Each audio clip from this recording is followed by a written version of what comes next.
하나님 말씀은 구약성경 욥기 35장 9절에서 13절까지입니다.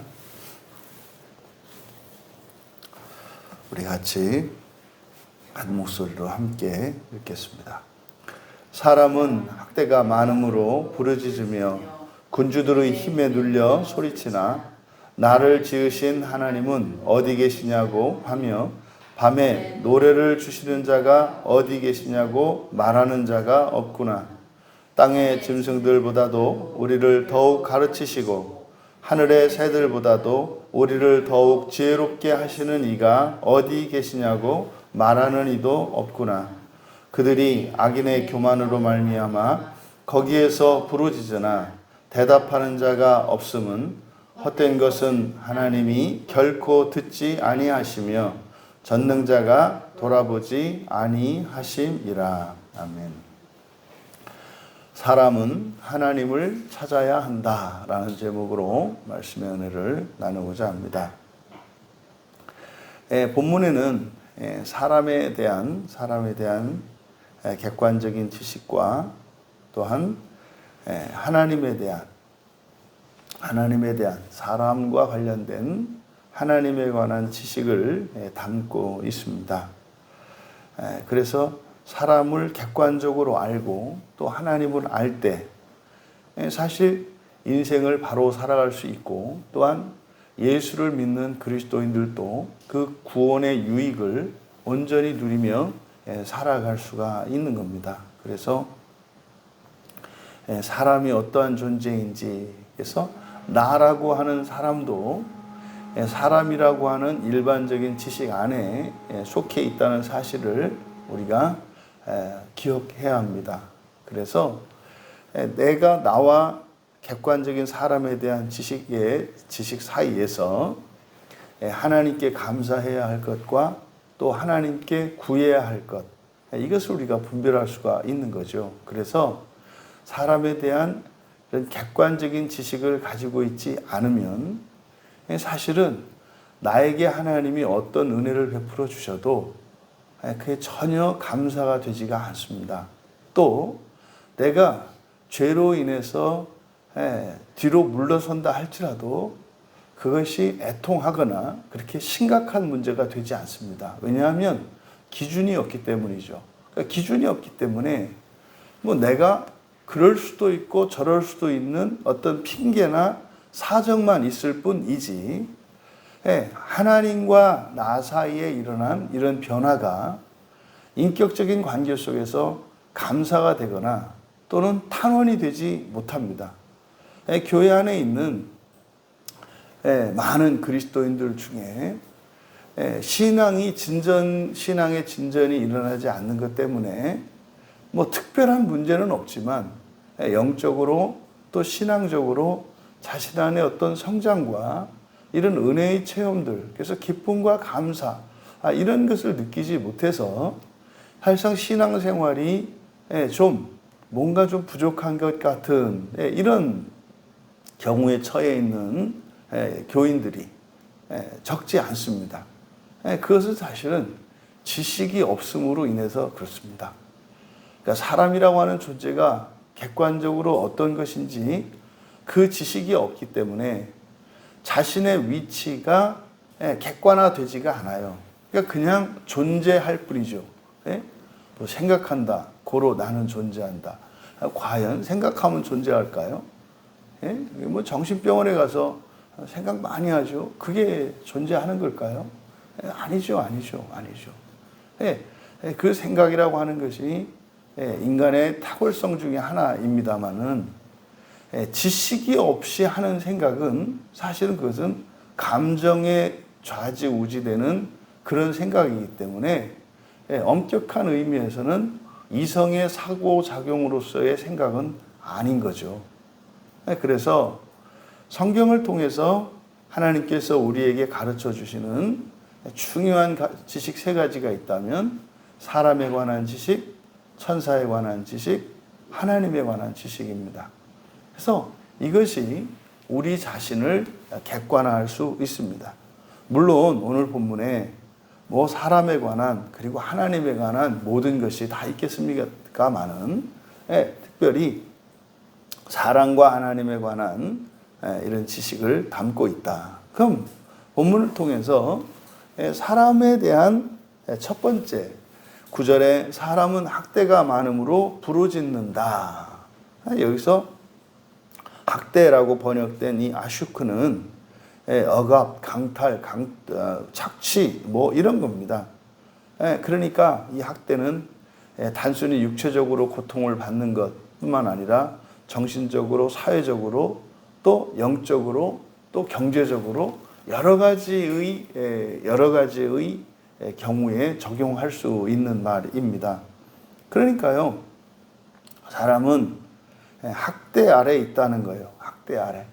언제나 제약과 억압 속에, 그리고 동물적 세계와 같은 약육강식에 힘에 의해서 억압되고 힘에 의해서 탈취당하고 착취당하는 이런 운명, 이런 삶을 살아간다는 거. 그래서 근데 그게 많음으로 부르짖는다.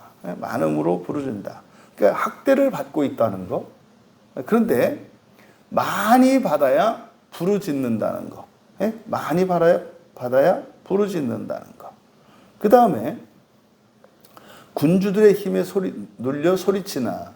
그래서 앞에서 부르짖는다라고 하는 이 자아크는 자신이 겪는 이 고통에 대해서 그냥 절규하는 겁니다. 그것은 뭐냐면 사실은 감정의 표현이죠. 사람에게 고통을 일으키는 것은 육체가 가지고 있는 통각뿐만 아니라 통각은 지속적이지 않아요.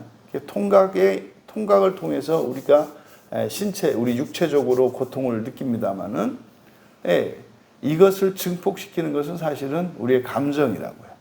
감정이 몸에서 느끼는 작은 고통들을 크게 만듭니다.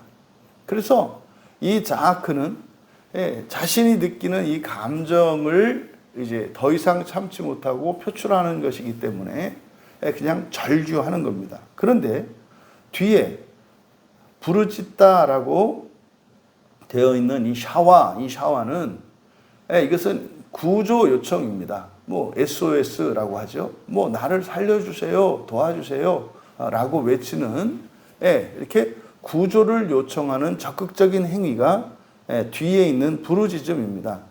그런데 뒤에 보면은 군주들의 힘에 눌려 소리친다 이렇게 되어 있습니다. 그래서 군주들 이렇게 되어 있습니다만 그대로 직역하면 큰 힘입니다. 그냥 큰 힘으로부터 도움을 요청한다. 뭐 이렇게 되겠죠. 그러니까 지금 사람에 대한 또 하나의 객관적인 지식은 뭐냐면 이제 도움을 요청하는데 언제 도움을 요청하느냐? 큰 힘으로부터. 무슨 말입니까? 자기의 힘으로 감당할 수 없을 때, 그러니까 자신의 힘이 부족할 때, 그때라야 요청한다 이 말이에요. 근데 자신의 힘이 부족하다고 하는 것은 이것은 객관적인 게 아니라 보통 주관적입니다. 이것을 내가 할 수 있느냐 없느냐. 사람 자체가 객관적인 기준을 가지고 있지 않기 때문에 사람에 대한 자기 자신에 대한 기준도 사실은 객관적이지 않습니다. 하지만 어쨌든 이 사람이 자기의 힘이 부족하다는 것을 느낄 때 비로소 요청한다는 거예요. 그럼 여러분 지금 9절에 있는 내용을 정리해 보면 첫 번째로요. 부르짖는데 요청하지 않는다는 거예요. 생각해 보십시오. 이렇게 학대를 받을 때 그냥 아파할 것이 아니라 도와주세요 이래야 되는 거 아니겠어요? 그런데요. 사람이 요청하기보다는 부르짖는다는 거예요. 또 부르짖어도 그냥 부르짖는 게 아니라 뭐예요? 많이 받아야 부르짖는데요. 아프면 그냥 바로 요청을 하면 될 일이지. 그러니까 많이 받아야. 왜요? 참는 거죠. 참는 거죠. 그래서 사실 어떻게 해요? 힘이 다 빠지면 더 이상 못 참으면 그때 가서 도와달라고 한다 이 말이에요. 여러분, 이 사람이라고 하는 존재가 참 신비롭습니다. 그러니까 그거를, 그 아프고 힘든 것을 뭘 참습니까? 그를 도와달라고 하면 될 일이지. 물론 우리가 참고 견뎌야 할 때가 있죠. 근데 지금 여기서 말하는 것은 그 학대로 인한 것입니다. 이것은 악으로 인한 것입니다. 그럴 때는요, 즉각적으로 하나님께 도움을 요청하면 될 것인데, 안 한다는 거예요. 그게 이제 10절에 뭡니까? 나를 지으시는 하나님은 어디 계시냐? 또 밤에 노래를 불러주시는 자가 어디 계시냐? 말하는 자가 없다. 그러니까 사람은요, 어떻다고요? 하나님을 찾지 않는다고요. 이게 사람에 대한 객관적인 지식이에요. 사람은 또 하나님을 찾지는 않는다. 또 이제 뒤에 계속 뭐 어디 계시냐고 말하는 이도 없구나. 어디 계시냐고 말하는 자가 없다. 찾지 않는다는 말이에요. 10절, 11절 전부. 그리고 나서 11절에 있는 내용을 보면 사람에 대한 또 하나의 지식을 알게 되는데, 땅의 짐승들보다 우리를 더욱 가르치시고 하늘의 새들보다 우리를 더욱 지혜롭게 하시느니. 그러니까요, 땅의 짐승들 그리고 하늘의 새들보다 사람이 더 지혜롭다는 것을 알 수 있어요. 근데 사실 사람은 땅에 있는 모든 짐승들 가운데에서 가장 지혜롭죠. 근데 그 지혜로운 이유가 뭐예요? 하나님께서 더 지혜롭게 하시고 하나님께서 더 가르쳐 주시기 때문이에요. 그러니까 이 지혜롭다라고 하는 이것은 단지 사람이 다른 피조물보다 우월한 존재야 이런 것이 아니라, 이 지혜로움의 핵심은 어디에 있습니까? 배우는 데 있어요. 배우는 데. 더욱 가르치시고 더욱 지혜롭게 하시는 분이시기 때문에 하나님은 사람을 계속해서 가르치시고 하나님은 사람을 계속해서 지혜롭게 하십니다. 그래서 사람의 지혜로움은 배움에 있는 거예요. 배움에. 동물들은 말입니다, 계속 배우지 않습니다. 그들이 배우지 않아도 천부적으로 그 육체에 이렇게 유전자와 같이 기록되어진 그런 지식이 있어요. 그래서 그냥 태어날 때부터 알아야 할 거를 다 알고 태어납니다. 이제 그거를 이제 부모가 훈련시킴으로써 알아야 할 지식들을 그냥 알려줄 뿐이에요. 그래서 더 많이 알거나 이런 게 없어요. 그러니까 동물들은 다다를 수 있는 그 지식과 지혜가 한계가 정해져 있습니다. 근데 사람은요, 그렇지가 않아요. 사람은 끊임없이 하나님께서 하나님의 이르시기까지 가르치시고 지혜롭게 하시는 탁월한 존재. 그러니까요, 사람에게 있어서 이 배움이라고 하는 것은 사람에게 주신 이 지혜, 이 지혜의 직접적인 수단이 되는 거죠. 그래서 사람은 끊임없이 배울 수 있는 존재고 끊임없이 배워가야 한다는 것을 우리가 알 수 있습니다. 그러면 하나님은 어떤 분이시냐? 이제 하나님에 관해 본문에 나타나 있는 하나님에 관한 지식을 우리가 이제 정리해 보면, 하나님은 어떤 분이세요? 10절에 나를 지으신 하나님, 그렇죠? 그러니까 창조하신 하나님이에요. 나를 창조하신, 그러니까 창조주 하나님이세요. 창조주 하나님. 여러분, 우리가 창조주 하나님이라고 하는 말은 그냥 강 건너 불구경하듯 한단 말이에요. 그러니까 하나님이 창조주라고 하는 이 말씀이 우리에게는요, 막 설레고 기쁜 거예요. 왜요? 그 하나님이 우리 아버지신데요, 그 하나님은 창조하실 수 있는 분이래요. 그럼 여러분, 세상에 있는 것을 가져다 주고 뭐 이런 게 아니라 하나님은 어떤 분이시다? 창조하실 수 있는 하나님이시다. 창조하실 수 있는 하나님이다. 여러분, 여러분의 삶 속에 있는 모든 필요와 여러 불만족, 이 모든 것들은 사실은요, 그래서 누누이 말씀드립니다만 없고 부족해서가 아니에요.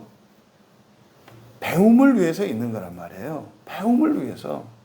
그래서 어떻게 대처해야 하는지, 또 이럴 때는 앞으로 나가야 할지 뒤로 가야 할지, 좌로 가야 될지 우로 가야 될지, 뛰어가야 될지 걸어가야 될지, 이러한 결핍의 상황 속에서 우리에게 더욱 가르치시고 더욱 지혜롭게 하시기 위한 거죠. 그러니까요, 그리스도인이 겪는 모든 고난과 역경 시련이라고 하는 것은 말입니다. 이것은 어떤 우리의 환경이나 운명이나 뭐 이런 것 때문이 아니라 배움을 위한 일종의 교과서와 같은 거예요. 이것을 우리가 하나님이 창조주시다라고 하는 이 지식을 통해서 유추해낼 수 있습니다. 또 밤에 노래를 주시는 자. 그래서 밤에 노래를 준다는 게 뭡니까? 뭐 나이트 쇼를 하고 뭐 이런 겁니까?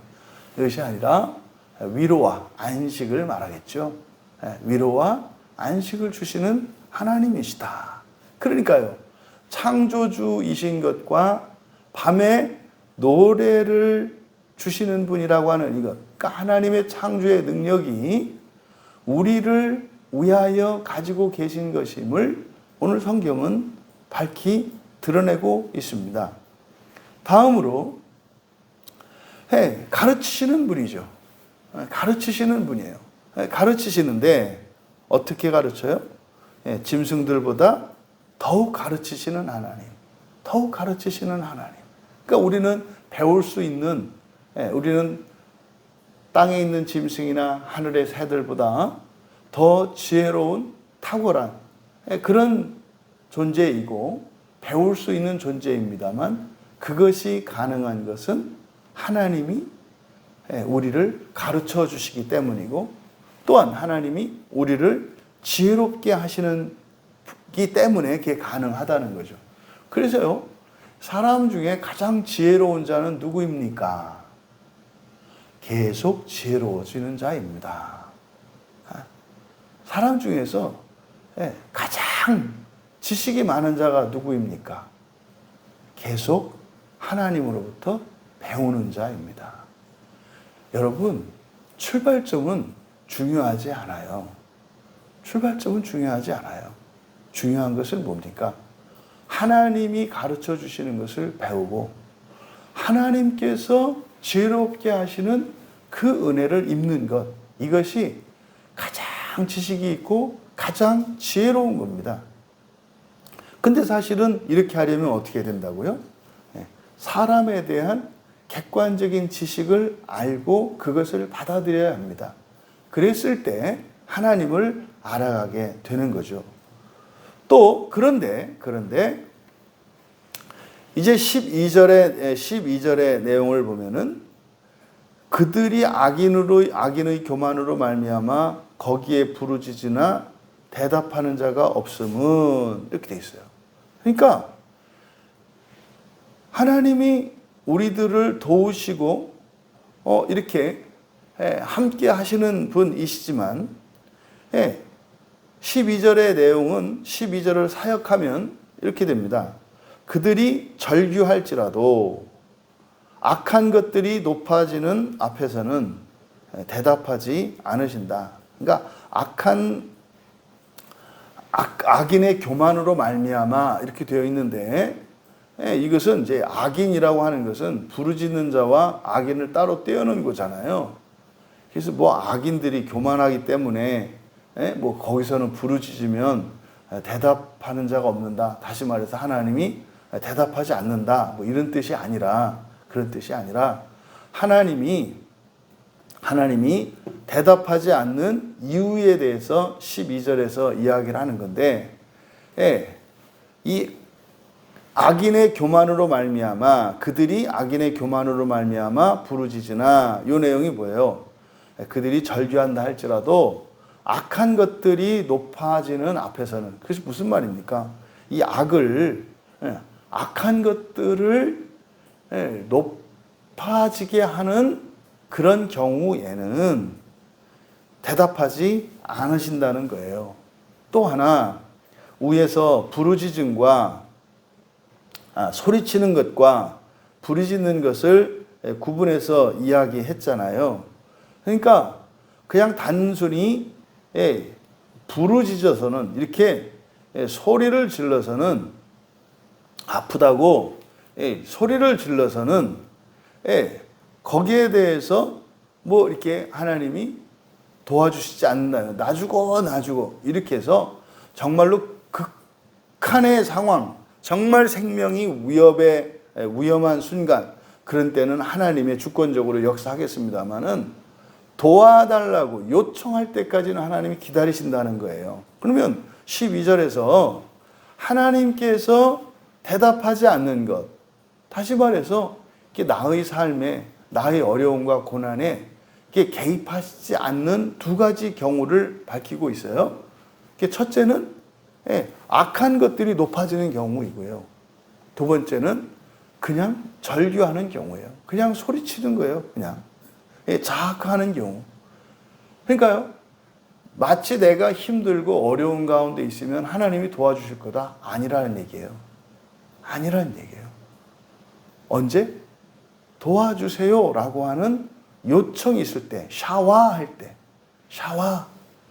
도움을 요청할 때 도와준다. 그러니까요, 고통이 크냐 작으냐 이게 아니라 그냥 절규하는 것과 도움을 요청하는 것 때문에 하나님의 도움이 있을 수 있고 없을 수 있다는 것을 12절에서 가르쳐 주는 겁니다. 그러니까요, 하나님이 도와주시지 않는 경우에 대해서 12절이 밝힌 거죠. 뭐예요? 악한 것들이 높아지는 경우. 그리고 부르짖을 때. 그러니까 악한 것들이 높아질 때는 부르짖어도 대답하지 않는다. 그리고 이제 13절에서는 또 헛된 것은 하나님이 결코 듣지 않으시고 전능자가 돌아보지 않는다. 하나님, 전능자, 이것은 하나님을 나타내는 말이잖아요. 그러니까 여기서도 돌아보지 않는다. 돌아보지 않는 것. 언제? 헛된 것. 그리고 헛된 것은 결코 듣지 않으시며, 헛된 것은 결코 듣지 않으시고 돌아보지 않으신다. 헛된 것이 뭐겠습니까? 그냥 이건 사실은 진심으로 원하지 않는 거예요. 그래서 사실 이런 것들은 되게 감정적으로 원하는 것들이죠. 사실 이거는 뭐 꼭 필요한 것이 아니에요. 되면 좋고 아니면 말고 이런 거죠. 헛되다라고 하는 게 이런 겁니다. 꼭 필요한 것이 아니라 뭐 있으면 좋고 뭐 없으면 말고. 그러니까 뭐 먹는가? 한번 찔러나 본다 하는 식으로 한번 하늘을 향해서 송곳을 한번 푹 찌르는 거죠. 하나님? 뭐 이렇게 푹 찌르는 거죠. 이게 헛된 것을 구하는 겁니다. 이런 거는요, 대답도 않고 돌아보지도 않으신다. 우리가 예수님을 믿음으로 예수 그리스도 안에서 하나님께 도움을 청할 수 있습니다. 또 이 세상에 어떤 사람도 도움이 필요하지 않은 사람이 없습니다. 근데 오늘 성경은 왜 이 땅을 살아가는 사람들이 하나님께 제때제때 필요한 도움을 요청하고 그 도움의 은혜를 얻을 수 있음에도 불구하고 왜 얻지 못하는 것인지에 대해서 설명하고 있습니다. 여러분, 그래서 지혜로운 사람은 고난 중에 부르짖을 것이 아니라 요청한다. 근데 지혜로운 사람은 그냥 뭐 부르짖는 게 아니라 요청한다. 여러분, 기도도 마찬가지입니다. 어떤 사람들은 그냥 절규하는 사람이 있어요. 어떤 사람들은 요청하는 사람이 있어요. 지혜로운 사람은 요청해야 합니다. 또 두 번째로 요청하되 그렇게 많은 학대를 겪고 힘이 다 빠지고 나서 할 것이 아니라 그냥 고난이 시작할 때, 더 지혜로운 것은 고난을 겪기 전에 하나님께 요청해야 한다는 것을 우리가 알 수 있습니다. 그러면은요, 사실은 우리가 도움을 받을 수 있는 분들에게 요청해야 되는데 엉뚱한 데 요청하죠. 엉뚱한 데. 그래서 전능하시고 창조주이신, 그리고 정말 나를 위로하시고 나를 도우시는 하나님께 요청해야 하죠. 이것을 잊지 말아야 합니다. 그리고 네 번째로, 우리가 요청한다 할지라도 응답받지 못할 수 있다. 도움받지 못할 수 있다. 이게 뭐겠어요? 악한 것들을 내려놓고, 그리고 헛된 것을 구하지 마라. 왜요? 거기는 눈도 깜빡이지 않으실 거니까.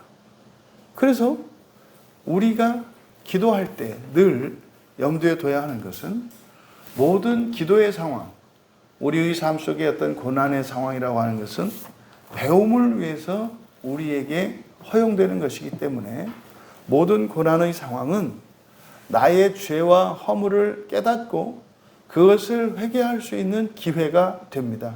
그러니까 그것을 위해서 하나님이 그렇게 하시는 것은 아니에요. 하나님이 우리를 고치기 위해서 직접적으로 우리에게 고통을 가하는 분은 아니시죠.